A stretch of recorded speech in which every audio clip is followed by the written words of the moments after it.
Assalamualaikum warahmatullahi wabarakatuh. Perkenalkan, nama saya Salsabila Rahmawani.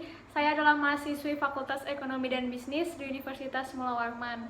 Kali ini saya akan menjelaskan rangkuman saya mengenai materi bab 3, yaitu organisasi internal, sumber daya, kapabilitas, kompetensi utama, dan keunggulan kompetitif.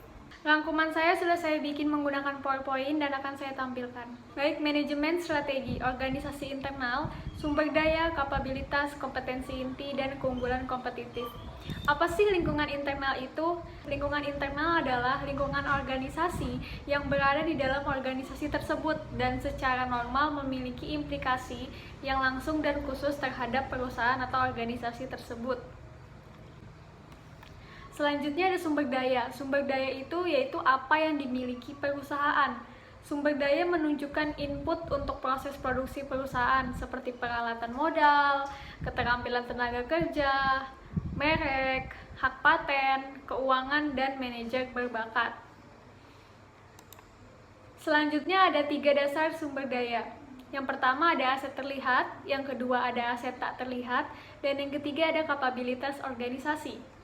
Untuk aset tak terlihat itu biasanya lebih mudah diidentifikasi dan biasanya ditemukan dalam neraca perusahaan. Sedangkan kalau aset tak terlihat itu tidak bisa dilihat dan tidak bisa disentuh.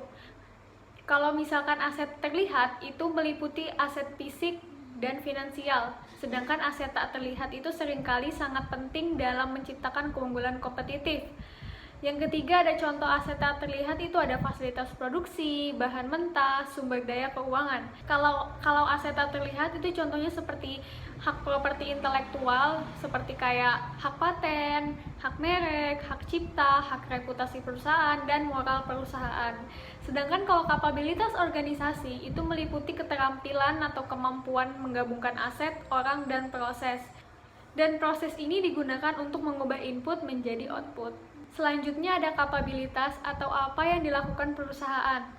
Kapabilitas terus dikembangkan sebagai hasil dari interaksi kompleks yang menguntungkan dari saling keterkaitan antar sumber daya yang berwujud dan tidak berwujud.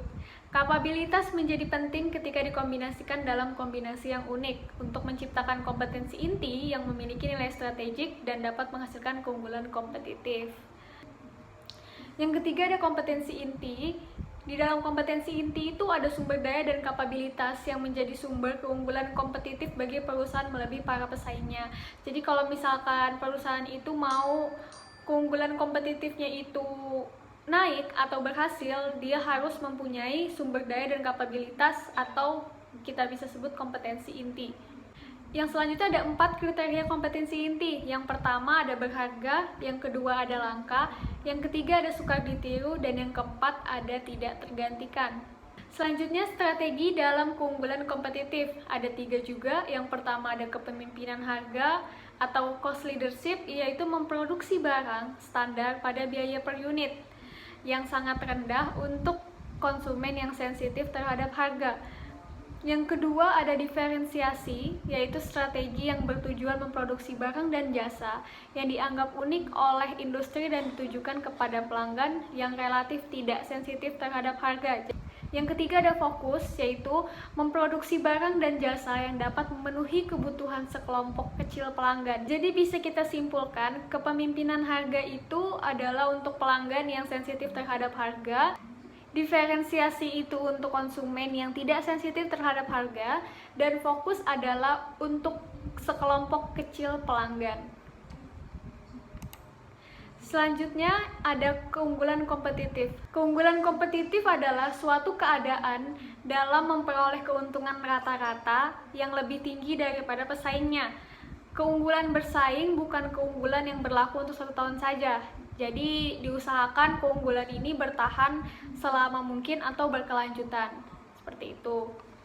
Yang terakhir ada faktor-faktor yang mempengaruhi keunggulan kompetitif. Ada 4. Yang pertama ada nilai, yang kedua ada harga, yang ketiga ada loyalitas konsumen, dan yang terakhir ada kemampuan untuk menyerahkan produk. Baik, segitu saja penjelasan dari rangkuman saya mengenai bab 3 ini. Mohon maaf apabila ada kesalahan dalam penyampaian materi ini. Sekian dari saya. Wassalamualaikum warahmatullahi wabarakatuh.